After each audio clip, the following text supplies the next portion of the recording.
તો આપણે હવે સ્ટાર્ટ કરશું કલિલ દ્રાવણો. કલિલ દ્રાવણો એટલે કે કોલાઇડ્સ સોલ્યુશન. પણ કોલાઇડ્સ અથવા કલિલ આ શબ્દ આપણા માટે સાવ નવો છે. આમ તો આપણે થોડીક કલિલ વિશેની લાસ્ટ લેક્ચરમાં ચર્ચા થઈ ગઈ. એમાં આપણે સાચા દ્રાવણો, આલંબિત દ્રાવણો અને કલિલ દ્રાવણો આ ત્રણની કમ્પેરિઝન આપણે કરેલી, બરોબર? એના પરથી આપણે લાસ્ટ ટાઈમ જોયું કે કલિલ કણ છે એનું કદ 1 નેનોમીટર થી 1000 નેનોમીટર ની વચ્ચે હોય. એવા કણ કે જેનું કદ 1 નેનોમીટર થી 1000 નેનોમીટર ની વચ્ચે આવે,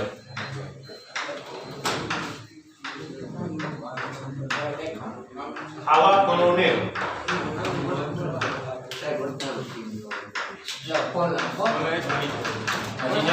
કલિલ કણ તરીકે ઓળખવામાં આવે છે.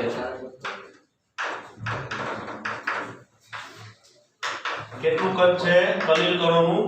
1 નેનોમીટર થી 1000 નેનોમીટર.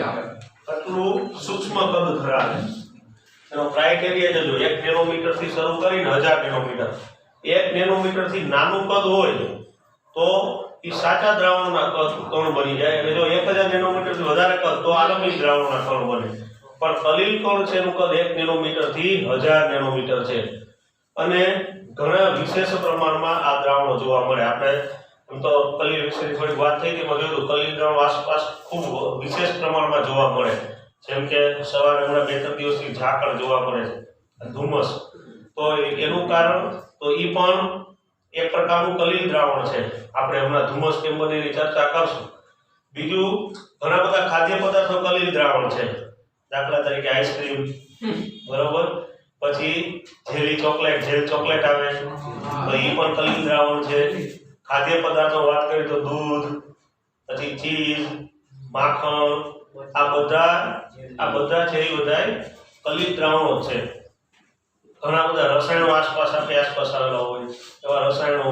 પછી દાખલા તરીકે રંગ છે, સાબુનું દ્રાવણ છે, આ બધા કલિલ દ્રાવણો છે. તો કલિલ દ્રાવણો છે એ બહુ વિશેષ પ્રમાણમાં જોવા મળે છે. એનું કારણ કે કલિલ કણો પાસે બહુ મોટા પ્રમાણમાં સરફેસ, પૃષ્ઠ આવેલું છે. જો આપણને એક ઉદાહરણ આપ્યું છે કે માની લો કોઈ એક સમઘન હોય કે જેનું કદ, વોલ્યુમ 1 ઘન સેન્ટીમીટર છે.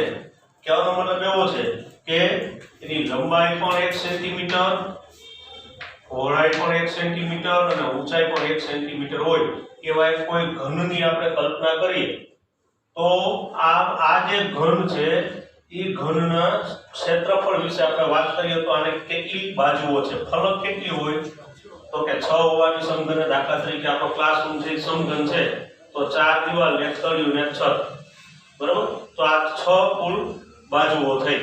તો 6 બાજુ ધરાવે છે, એમાંથી એક બાજુ આપણે લઈએ હોય તો આ બાજુ છે એની લંબાઈ 1 સેન્ટીમીટર અને પહોળાઈ પણ 1 સેન્ટીમીટર. તો એનું ક્ષેત્રફળ કેટલું થયું? ક્ષેત્રફળ તો કે 1 સેન્ટીમીટર સ્ક્વેર, બરાબર? આ એનું ક્ષેત્રફળ થાય.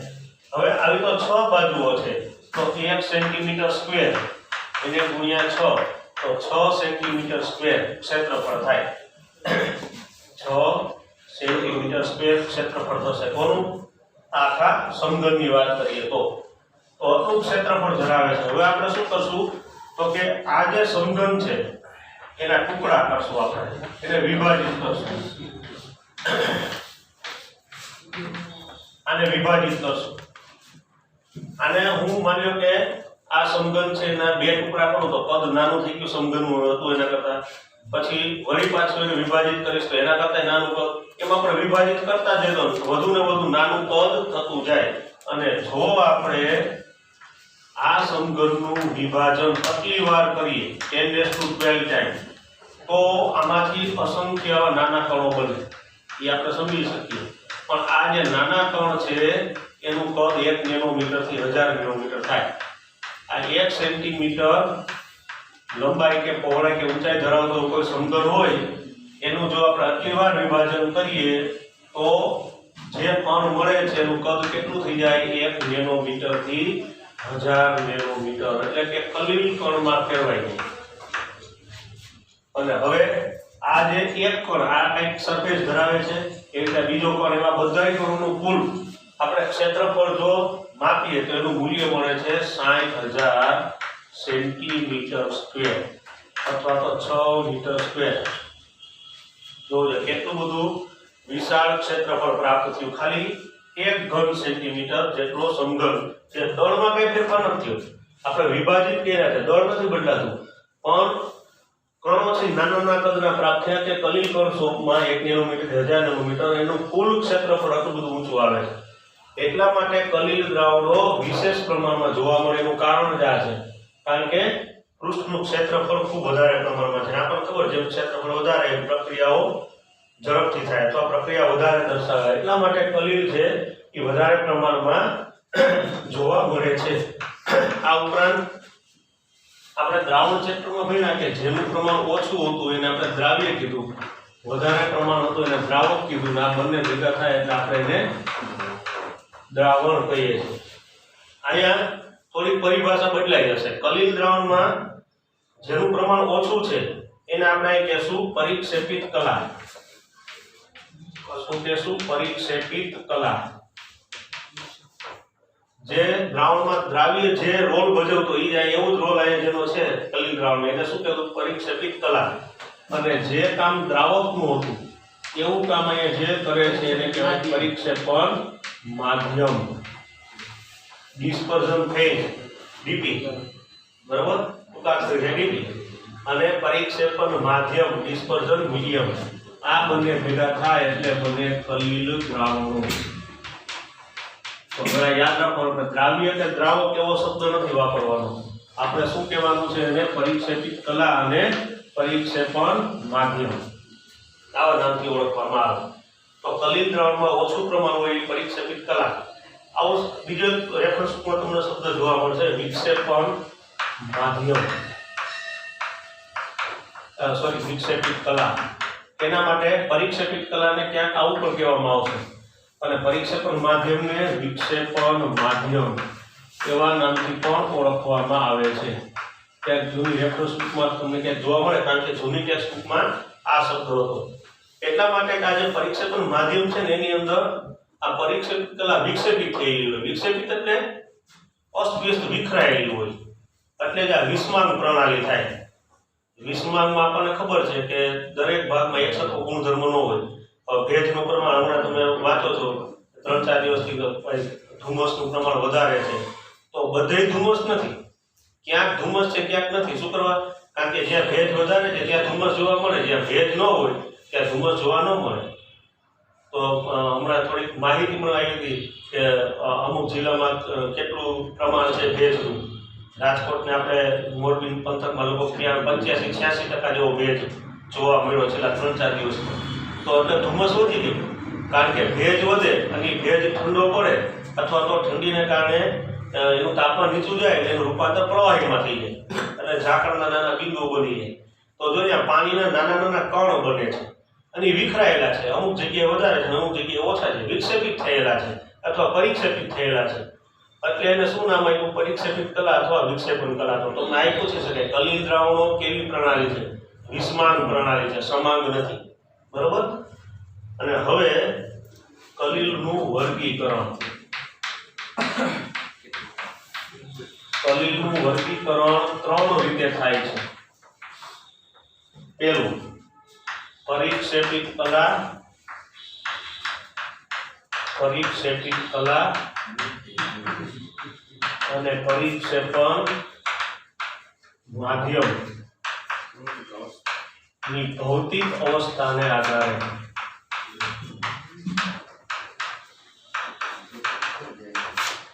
પછી બીજું વર્ગીકરણ થાય છે પરિક્ષેપિત કલા.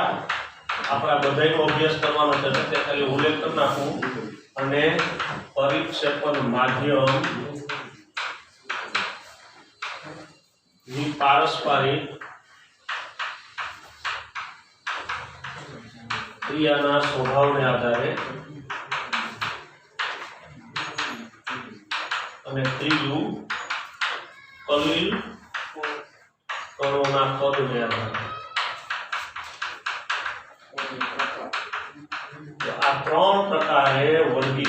થાય છે બરોબર જેમાંનું પહેલું આપણે શરૂ કરીએ પરિક્ષેપિત કલા અને પરિક્ષેપણ માધ્યમની ભૌતિક અવસ્થાને આધારે તો હવે અહીંથી આ જે કોષ્ટક આપ્યું છે એ હું અહીંયા દર્શાવું છું જેમાં કાંઈ ગોખવાનું થતું નથી ધ્યાન આપશું તો અત્યારે યાદ રહી જશે એમાંથી MCQ પૂછાવાની શક્યતાઓ ઘણી વધારે છે બરોબર ધ્યાન આપજો જો અહીંયા જોઈ લઈએ આ રીતે આપણે આપેલું છે આપણું વર્ગીકરણ પહેલું વર્ગીકરણ પરિક્ષેપિત કલા અને પરિક્ષેપણ માધ્યમ ની ભૌતિક અવસ્થાને આધારે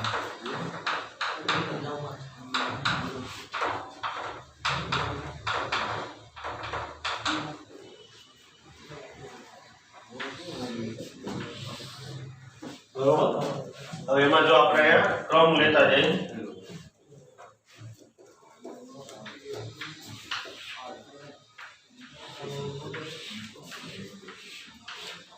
જો સૌપ્રથમ આવશે પરિક્ષેપિત કલા માત્ર એની અવસ્થા જ લખવાની છે આપણે ઘન પ્રવાહી કે વાયુ અહીંયા પરિક્ષેપણ માધ્યમ પછી આવશે કલીલનો પ્રકાર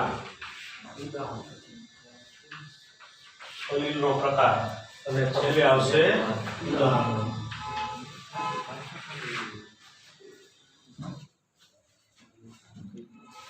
અહીંયા આગળ આવશે परिक्षेपित कला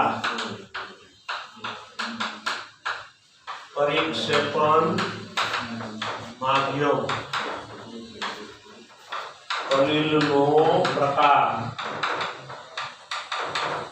कलिलनो प्रकार અને છેલ્લે આવશે ઉદાહરણો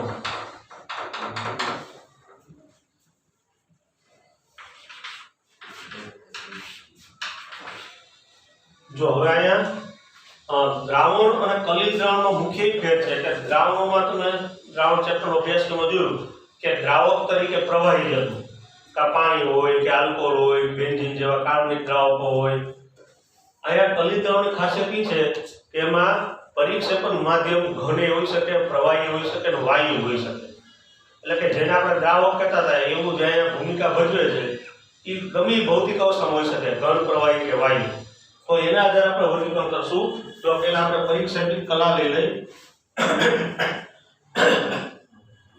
ઘન અવસ્થામાં લઈ લઈએ પરિક્ષેપિત કલા ઘન અને પરિક્ષેપણ માધ્યમ છે એ આપણે અનુક્રમે લેશું ઘન પ્રવાહી અને વાયુ ઘન પ્રવાહી અને વાયુ ટૂંકમાં આમાં 3 પ્રકારના કલિલ બનશે 3 પ્રકારના કલિલ બને જો આ પરિક્ષેપણ માધ્યમ આને બોલાવી દે ઘનમાં ઘનનું દ્રાવણ પ્રવાહીમાં ઘનનું દ્રાવણ અને વાયુમાં ઘનનું દ્રાવણ એટલે કે અહીંયા પરિક્ષેપણ માધ્યમે ઘન પરિક્ષેપિત કલાય ઘન જેનું પ્રમાણ વધારે છે એ ઘન ઓછું પ્રમાણ છે એ ઘન જેનું પ્રમાણ વધારે છે એ પ્રવાહી ઓછું પ્રમાણ છે એ ઘન અને એવું જ વાયુ પરિક્ષેપણ માધ્યમ અને આ પરિક્ષેપિત કલા ઘન આ ટૂંકમાં ફિક્સ છે આપણે આ પરિક્ષેપણ માધ્યમ બદલાવતા જાય એને અનુરૂપ કલિલનો પ્રકાર આવશે જો હવે તમારે એ પણ યાદ રાખવાનું છે આ કલિલનો પ્રકાર કઈ રીતે નક્કી થાય કલિલનો પ્રકાર એ પરિક્ષેપણ માધ્યમ ઉપર આધાર રાખે છે એક મિનિટ આપણે પહેલા પરિક્ષેપણ માધ્યમ લખીએ પરિક્ષેપણ માધ્યમ તમે કયું લ્યો છો એના ઉપરથી એનો પ્રકાર નક્કી થાય કલિલનો પ્રકાર આપણે યાદ રાખવાનું છે અને આ લગભગ ફિક્સ છે આમ જોવો તો કઈ ખાસ એવું બધું નથી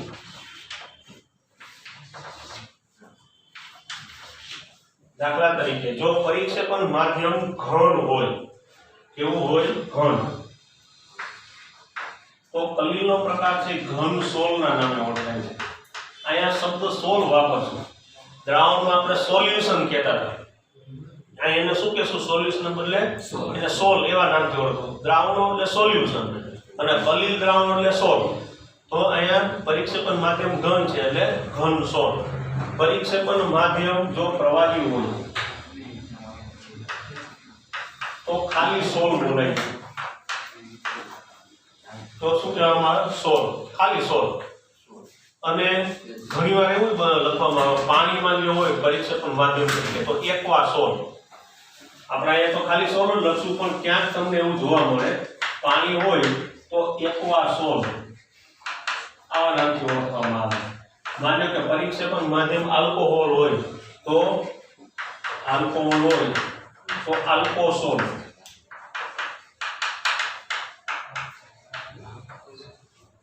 બરોબર. બેન્ઝીન હોય બેન્ઝોસોલ. આવા નામથી ઓળખવામાં આવે. જો વાયુ હોય તો એરોસોલ. આ રીતે એનો પ્રકાર નક્કી થાય. ટૂંકમાં આપણે તો અત્યારે લેવા દેવા છે ઘન, પ્રવાહી અને વાયુ. ઘન હોય તો ઘનસોલ, પ્રવાહી હોય તો સોલ અને વાયુ હોય તો એરોસોલ. એર એટલે વાયુ એટલે એના પરથી એરોસોલ શબ્દ આવ્યો. બરોબર. આપણે અત્યારે યાદ રાખવાનું. તો જો કલીનો પ્રકાર આપણે અગાઉથી લખી નાખીએ.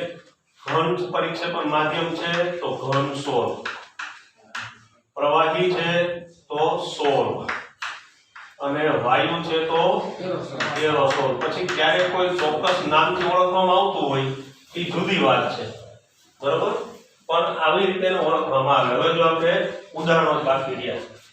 હવે જોઈ લઈએ. ઘનમાં ઘનનું કલીલ દ્રાવણ. પરિક્ષેપણ માધ્યમ ઘન, જેનું વધારે પ્રમાણ છે એ ઘન, ઓછું પ્રમાણ છે એ પણ ઘન. તો એનું ઉદાહરણ છે રંગીન કાચ.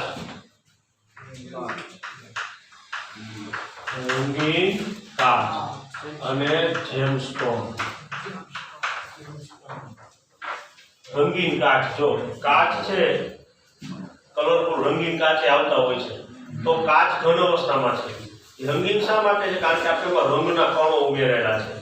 તો રંગના કણોનું પ્રમાણ ઓછું છે, અથવા તો એ કાચની અંદર જુદી જુદી રીતે અથવા તો અસ્તવ્યસ્ત રીતે વિક્ષેપિત થયેલા હોય. એટલે પરિક્ષેપિત કલા છે એ ઘન, રંગના કણ, અને કાચ છે એ પણ ઘન. આમાં આપણે કલ્પના કરી શકીએ કે આ કાચ છે પરિક્ષેપણ માધ્યમ, એની અંદર આ રંગના કણો છે પરિક્ષેપિત કલા. તો પરિક્ષેપિત કલા છે એનું પ્રમાણ ઓછું, પરિક્ષેપણ માધ્યમનું પ્રમાણ વધારે. આમાં પરિક્ષેપિત કલા જો ક્યાંક ક્યાંક વધારે હોય, ક્યાંક તેનું પ્રમાણ ઓછું હોય, ક્યાંક બહુ ઓછું હોય. વિસ્માન પ્રણાલી છે તો પરિક્ષેપણ માધ્યમે ઘન, પરિક્ષેપિત કલાએ ઘન.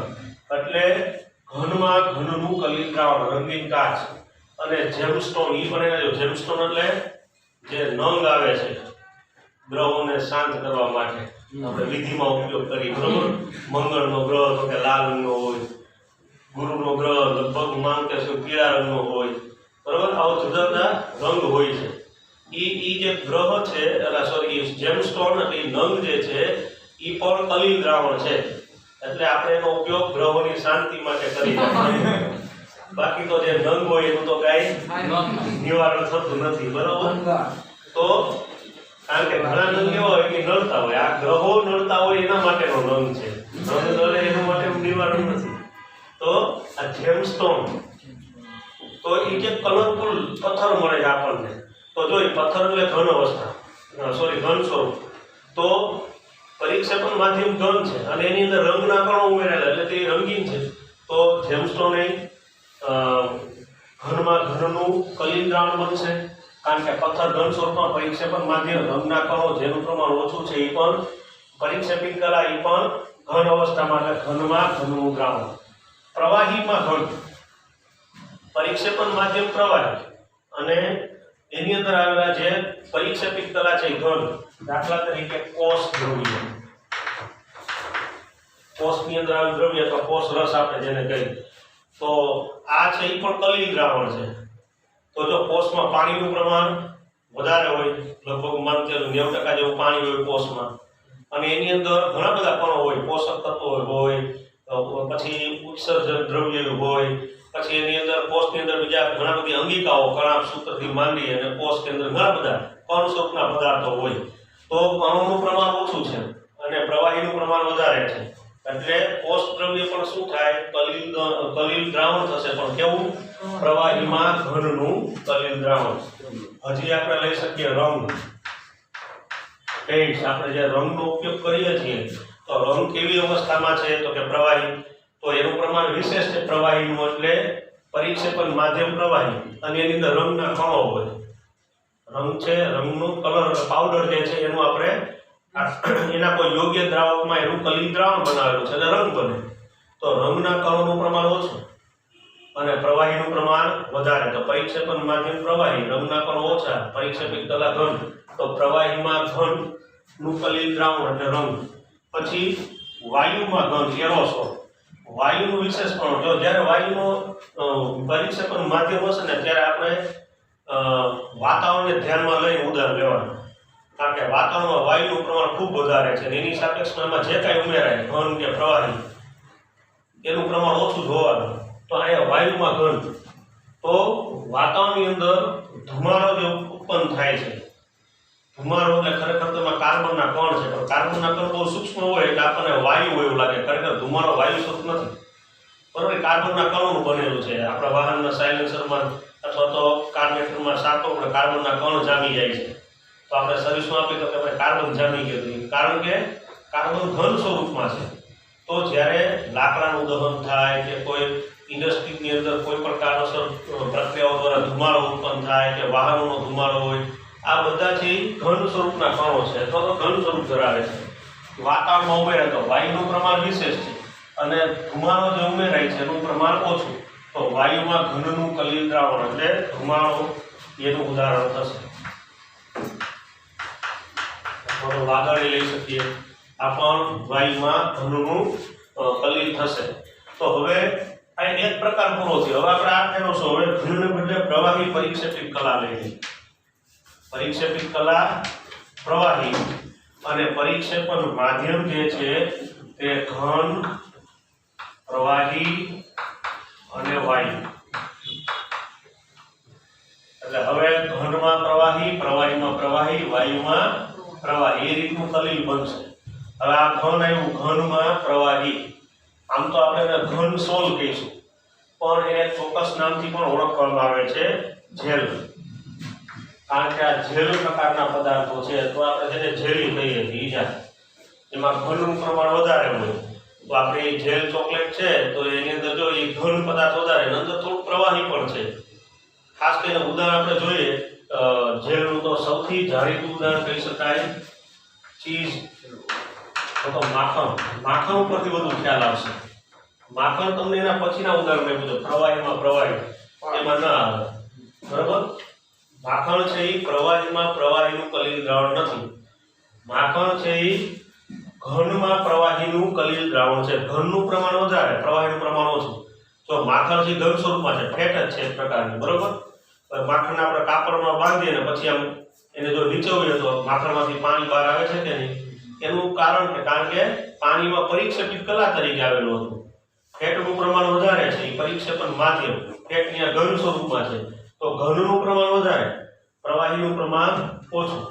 તો ઘનમાં પ્રવાહીનું કલિલ દ્રાવણ, તો અહીંયા ઘનની અંદર પ્રવાહી પરિક્ષેપિત થયેલું હોય, વિક્ષેપિત થયેલું હોય, તો ચીઝ અને માખણ તમે માં લખી શકો, બરોબર.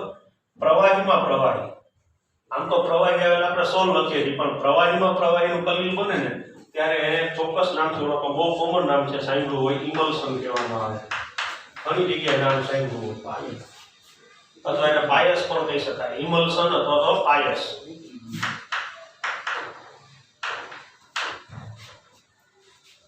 પ્રવાહીમાં પ્રવાહી, એમાં ઉદાહરણ આવશે દૂધ. દૂધ છે એ ઇમલ્સન પ્રકારનું કલિલ છે.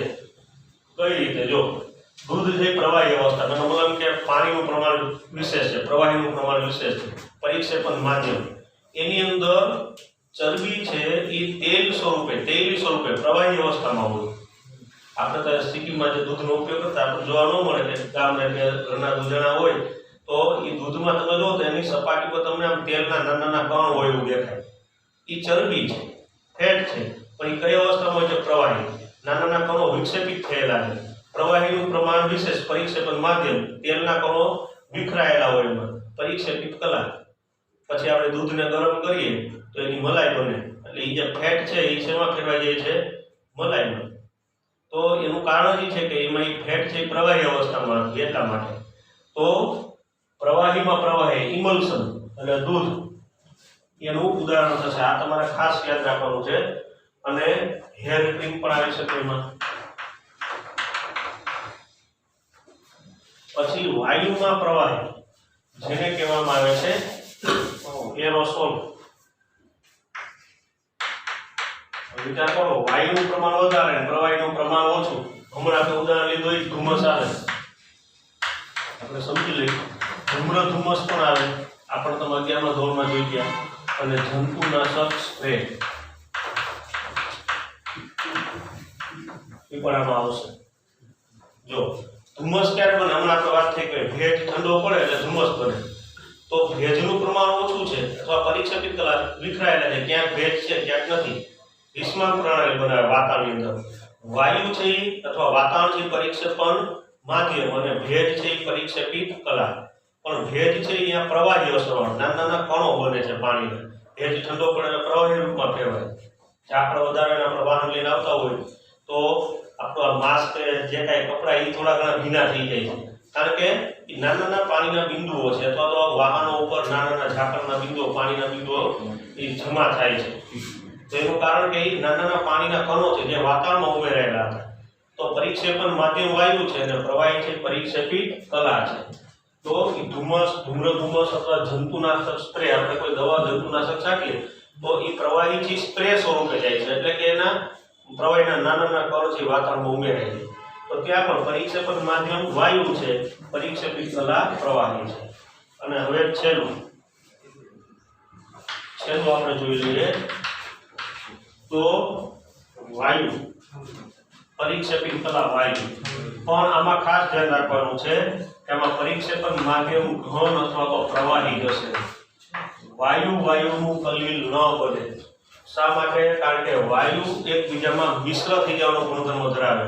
કોઈ દિવસ વાયુને કોઈ હદ રેખાથી આપણે અલગ ન કરી શકીએ, એ મિશ્રિત થવાનો ગુણ દર્શાવે છે. એટલા માટે વાયુનું કલીલ ક્યારેય બનશે નહીં. હવે ઘનમાં વાયુ, પરીક્ષેપણ માધ્યમ ઘન, પરીક્ષેપિત કલા વાયુ. અને આપણે કહેશું ઘન સોલસ.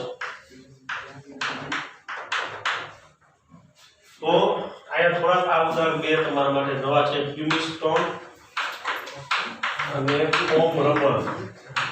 આનો ઉપયોગ વધવામાં છે. ફોમ રબર, પ્યુમિસ્ટોન છે એ ખાસ પ્રકારના આવા પથ્થરો છે જે એકદમ છિદ્રાળુ હોય. શું હાલ એના જેવા છે, સમજી ગયું કે આવા છિદ્રાળુ હોય. અને આ જે છિદ્ર છે એની અંદર વાયુ અથવા હવા ઉમેરાય છે. તો જો ઘનનું પ્રમાણ વધારે, પરીક્ષેપણ માધ્યમ છે, એની અંદર વાયુ છે એ પરીક્ષેપિત કલા તરીકે ઉમેરાય. અને એ પણ જુદું, ત્યાં છિદ્રો વધારે હોય, ત્યાં છિદ્રોનું પ્રમાણ ઓછું હોય. અને પરીક્ષેપિત કલા તરીકે વાયુ આવેલો છે. પ્યુમિસ્ટોન અને ફોમ રબર, આ પણ એક પ્રકારની રચના રબર જેવા પદાર્થો છે, પણ રબર નથી. ફોમ રબર અત્યારે ઉપયોગ વિશેષ પ્રમાણ થાય અને એની રચનામાં પણ આવા નાના નાના છિદ્રો, એમાં હવા ઉમેરાય છે. ફોમ રબર કે આનો ઘણી જગ્યાએ પેકિંગમાં અને વાહનોની પેકિંગમાં એનો ઉપયોગ આનો વધતો જાય છે. ઘણી જગ્યાએ એનો ઉપયોગ થાય છે. આપણે જોયું હોય ફોમ રબર, રબરની જો મેળ વાળી શકાય પ્રકારની રચના ધરાવતું હોય ને એની અંદર પણ આવા નાના નાના છિદ્રો હોય. પહેલા આપણે પેકિંગમાં થર્મોકોલ એનો વધારે ઉપયોગ થતો, અત્યારે પ્રમાણનો ઉપયોગ વધવામાં છે. તો આ પ્યુમિસ્ટોન અને ફોમ રબર આ છે ઉદાહરણ થશે ઘન સોલના. ઘનમાં વાયુનું કલીલ દ્રાવણ, પ્રવાહીમાં વાયુ. અહીંયા આપણે એને સોલના નામે નહીં ઓળખીએ, પણ અહીંયા કહેશું ફોમ. ફોમ એટલે ફીણ. અહીં ફીણ ઉત્પન્ન કરશે. એટલા માટે પ્રવાહીમાં વાયુ. સમજો ફીણ પણ ઉત્પન્ન થાય પ્રવાહીમાં, પણ ક્યારે ઉત્પન્ન થાય? એમાં હવા ભરાય તો, વાયુ ભરાય તો. સાબુનું દ્રાવણ હોય, ડિટર્જન્ટનું દ્રાવણ હોય તો આપણે એને હલાવીએ અથવા હવા પસાર કરીએ તો તરત ફીણ ઉત્પન્ન થાય છે. મેળામાં નાના છોકરા રમતા ફૂંક મારે એટલે ફીણના ફુગા બને છે, બરોબર? તો એ શું છે? અંદર સ્નિગ્ધ પ્રવાહી છે અથવા સાબુનું દ્રાવણ છે, એમાં હવા ભરાય એટલે ફીણ ઉત્પન્ન થાય. તો પ્રવાહી પરીક્ષેપણ માધ્યમ અને વાયુ છે એ પરીક્ષેપિત કલા છે. તો ફોમ, તો સાબુનું દ્રાવણ આવી શકે. પછી વ્હિપ્ડ ક્રીમ, અત્યારે શેવિંગમાં ઉપયોગ વધતો જાય. શેવિંગ કરવા માટે અત્યારે ફોમ ટાઈપનો આપણે સોપ વાપરીએ છીએ. બરોબર. હવે પેલા જેમ આપણે ઓલા શું કહેવાય પેસ્ટ સ્વરૂપમાં નથી વાપરતા, તો તરત એ પ્રેસ કરી એટલે ખીણ જેવો ભાગ બહાર આવે છે, તો સહીન માટે લગાવી દે. તો એવા બધા ક્રીમ પણ અત્યારે બજારમાં અસ્તિત્વમાં હતા. સાબુનું દ્રાવણ અથવા વ્હીપ્ડ ક્રીમ અથવા કસા ક્રીમ, ઓકે, જે ખીણ ઉત્પન્ન કરીને બધા એમાં આવે. તો આમ તમે જોઈ શકો આપણે આખું વર્ગીકરણ જોઈ લીધું ભૌતિક અવસ્થાના આધારે. એક મિનિટ, જો હવે તમારે ખાસ યાદ રાખવાનું છે કે કયા પ્રકારનું પરીક્ષેપણ માધ્યમ છે અને કયું પરીક્ષેપિત કલા છે, એના ઉપરથી આ વર્ગીકરણ થાય. ઉદાહરણો છે તમે માત્ર ને માત્ર યાદ રાખતો રહો. એકવાર સમજી લીધું પરીક્ષેપણ માધ્યમ કયું છે, કલા કયું છે, એના પરથી ઉદાહરણ આરામથી યાદ રહી જાય છે. કઈ ગોખવા નથી થતું આમાં, બરોબર. માત્ર તે ધ્યાન આપ્યું હોય તો તમે આરામથી આ જે વર્ગીકરણ યાદ રાખી શકો. આપણે યાદ રાખવાનું છે ક્યારે કયો કલીલનો પ્રકાર નક્કી થાય. અને હવે આવશે બીજું વર્ગીકરણ, બીજા પ્રકારનું વર્ગીકરણ આવશે પરીક્ષેપિત કલા અને પરીક્ષેપણ માધ્યમની પારસ્પરિક ક્રિયાને આધારે વર્ગીકરણ. વાયુ ન બને વાયુ કોઈ દિવસ કલીલ બને નહીં. જો કલીલ દ્રાવણ ભૌતિક અવસ્થાના આધારે કેટલા પ્રકારો પડ્યા? 3 ને 3 6, 6 ને 2 8 પ્રકાર પડ્યા. વાયુનું કલીલ ન બને. ચાલો હવે બીજા પ્રકારનું વર્ગીકરણ આપણે લઈ લઈએ.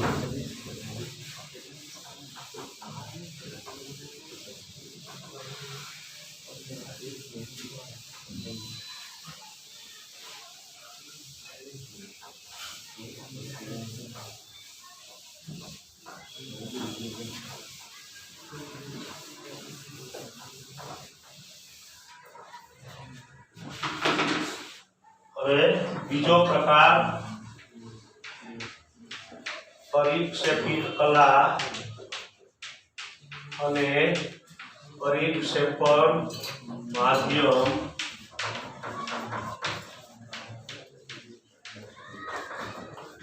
ની પારસ્પરિક ક્રિયાને આધારે ક્રિયાના સ્વભાવને આધારે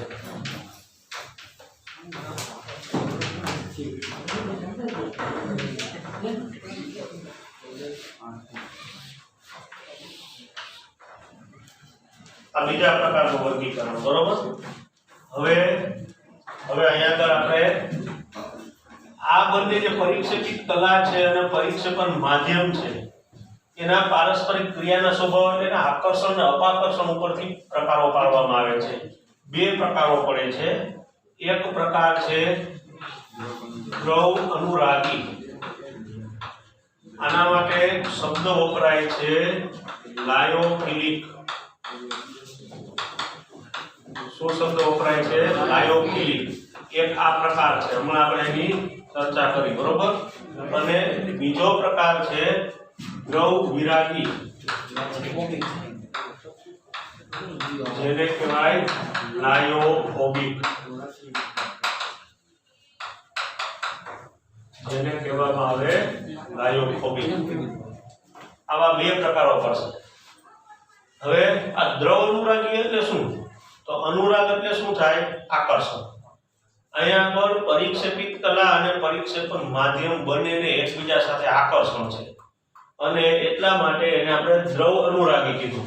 એવું દ્રવ એવા પ્રકારનું કલીલ દ્રાવણ કે જેમાં પરીક્ષેપિત કલા અને પરીક્ષેપણ માધ્યમને આકર્ષણ છે. આ કુદરતી આ પ્રકારના કલીલ દ્રાવણો છે, એને લાયોફિલિક પણ કહેવામાં આવે. તો અહીંયા આગળ આપણે જો આ પોઈન્ટ હું લખું છું એનાથી વિરુદ્ધ પોઈન્ટ આમાં આવશે. તો અહીં આપણે જોતા જઈએ દ્રવ અનુરાગી જે છે તેમાં પરીક્ષેપિત કલા અને પરીક્ષેપણ માધ્યમ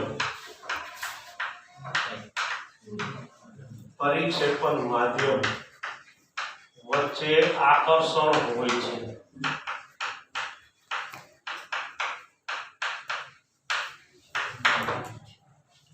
બરોબર.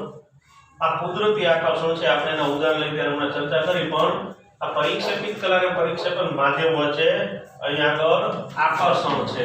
આ ખાસ યાદ રાખવાનું છે. દાખલા તરીકે સામાન્ય ઉદાહરણ આપું તો લોટ છે આપણે ઘઉંનો લોટનું ઉદાહરણ લઈને ચાલે અને પાણીમાં નાખીએ તો તરત જ પાણી સાથે ચોંટી જાય છે, પાણી સાથે એનું આકર્ષણ છે એટલે લોટ બાંધી શકાય છે. તો એ ઘઉંનો લોટ શું છે તો કે સ્ટાર્ચ. તો સ્ટાર્ચ છે કુદરતી પદાર્થ છે, સ્ટાર્ચ ને પાણી સાથે આકર્ષણ છે. પાણી શું છે અહીંયા આગળ પરિક્ષેપણ માધ્યમ છે અને એ સ્ટાર્ચ અથવા તો ઘઉંનો લોટ છે એ શું છે પરિક્ષેપિત કલા. તો જો અહીં બંને વચ્ચે આકર્ષણ છે, આકર્ષણ છે એટલે એ કયા પ્રકારનું કલીલ બન્યું, એ પણ કલીલ જ છે સ્ટાર્ચનું દ્રાવણ. તો એ લાયોફિલિક પ્રકારનું કલીલ દ્રાવણ છે, દ્રવ અનુરાગી બનશે, કુદરતી આકર્ષણ છે. આપણે કોઈ એમાં પરિક્ષેપિત કલા અને પરિક્ષેપણ માધ્યમ છે એને કોઈ પ્રક્રિયા દ્વારા એને આકર્ષી અથવા તો કોઈ એવી પ્રક્રિયાઓ દ્વારા આ દ્રાવણ બનાવેલું નથી. તો આ કુદરતી આકર્ષણ જોવા મળે છે એટલે જ એને લાયોફિલિક અથવા તો દ્રવ અનુરાગી કીધા. બીજું કે આ પ્રકારના કલીલ દ્રાવણો છે તેમાંથી પરિક્ષેપિત કલા ફરી મેળવી શકાય છે અથવા પાછા મેળવી શકાય. આ એની મુખ્ય ખાસિયત.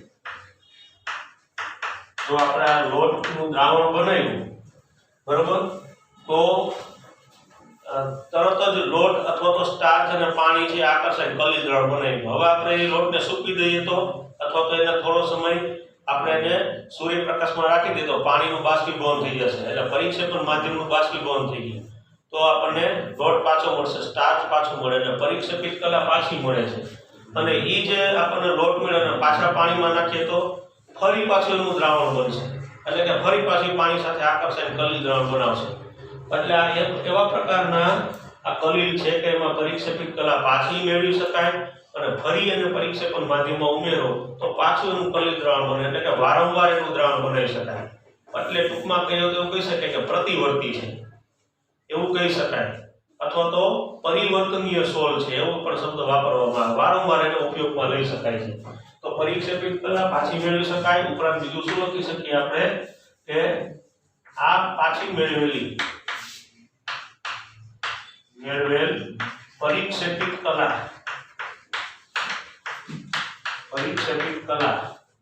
પરિક્ષેપણ માધ્યમમાં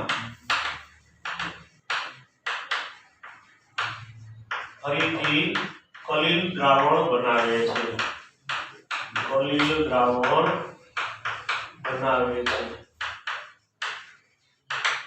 આમ તે પરિવર્તનીય અથવા તો પ્રતિવર્તી બે નામથી ઓળખી શકાય સોલ છે બરોબર. પછી બીજું કે આ પ્રકારના સોલ છે આપણે આગળ જો કે આની વધારે વાત આવશે એનું અવક્ષેપણ ન થઈ શકે કારણ કે પરિક્ષેપિત કલા પાછી મળે છે એટલે એનો અવક્ષેપણ ન થઈ શકે. અવક્ષેપણના બદલે આપણે શબ્દ વાપરશું સ્કંદન બરોબર. સ્કંદની જ અવક્ષેપણ છે તો આ સોલનું સ્કંદન થઈ શકતું નથી.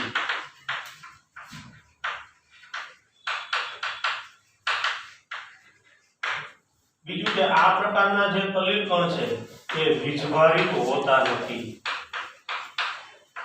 એને કોઈ વીજભારની જરૂર નથી, કુદરતી આકર્ષણ છે એટલે એમાં કોઈ વીજભાર ન હોય. જ્યારે આપણે આ દ્રવ વિરાગી છે ને એને વીજભારિત કરવા પડશે બળજબરીપૂર્વક અને ત્યારે કલીલ દ્રાવણ બનશે. આપણે જેના પોઈન્ટ આગળ વિડીયોમાં હમણાં ચર્ચા કરી તો આ વીજભારિત હોતા નથી. દાખલા તરીકે ઉદાહરણ લઈએ તો સ્ટાર્ચ, જીલેટીન, ગુંદર વગેરે આ બધા જો તમે જોઈ શકો બધા કુદરતી પદાર્થો છે અને એ બધા લાયોફિલિક અથવા દ્રવ વિરાગી છે. હવે જોજો આ જે છે દ્રવ અનુરાગી. હવે દ્રવ વિરાગી પદાર્થો આપણે લઈએ તો આનાથી વિરુદ્ધ પોઈન્ટ એમાં જોવા મળશે. હવે આપણે એક મુદ્દા લખતા નથી એવું લાગે એનો આપણે ઉલ્લેખ કરી નાખશું કારણ કે એનાથી તમામ વિરુદ્ધ મુદ્દાઓ છે. જો અહીંયા આપણે જોયું કે પરિક્ષેપિત કલા અને પરિક્ષેપણ માધ્યમ વચ્ચે આકર્ષણ છે તો આમાં પરિક્ષેપિત કલા અને પરિક્ષેપણ માધ્યમ વચ્ચે અપાકર્ષણ હશે. આપણે ખાલી એક પોઈન્ટ નો ઉલ્લેખ કરીએ અને એનું જોયું તો અપાકર્ષણ. પરિક્ષેપિત કલા અને પરિક્ષેપણ માધ્યમને જરાય જાણતું નથી. છત્રીનો આંકડો છે બરાબર. આપણે પાણી હોય પાણીમાં લોખંડનો ભૂકો નાખીએ તો શું થાય?